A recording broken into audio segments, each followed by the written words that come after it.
All right, so spoiler alert, things do not always go as planned. So be ready for everything, especially when things go sideways or maybe when they fall on their face. You'll see what I'm talking about. Stay tuned. And yes, I really am okay, and so is the unit. Stay tuned. It's always fun bringing these 9TRs off the trailer because literally I get about half of the tire on the ramp coming down. So it's always a little sketchy, but luckily haven't had any issues.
Well, that was fun. You know, I told myself the other day that probably should look into a lower profile trailer.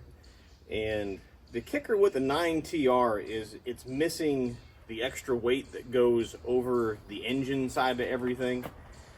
And once I hit the ramps, I was kind of committed and just figured maybe it would come down off of there, but that was not as planned.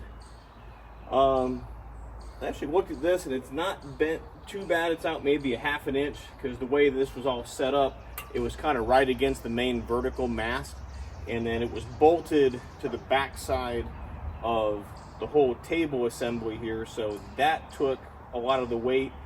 This took a lot of the weight, and it's not really that bad. So,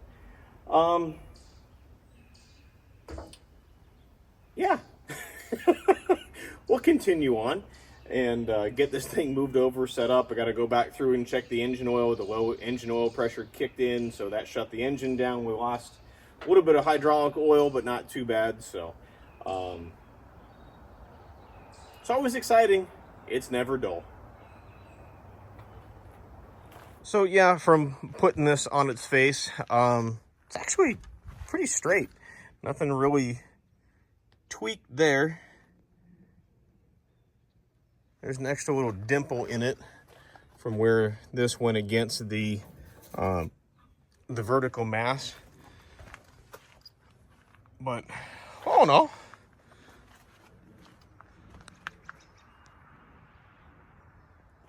Pretty grateful that I didn't destroy a $16,000 splitter, but we'll get into the pricing after a little bit. Yeah, I can laugh about it now, but that was, yeah, a little on the scary side. I don't know. I just rewatched the footage and it did good coming down the ramp. It was just when it hit the bottom, there's so much weight in the front, it just went over. And the video does look a lot worse than what it was. I was just able to step up and over it. I don't know, I banged something in the midst of things, but nothing's broken, nothing's twisted, and we're gonna split some firewood yet tonight. So.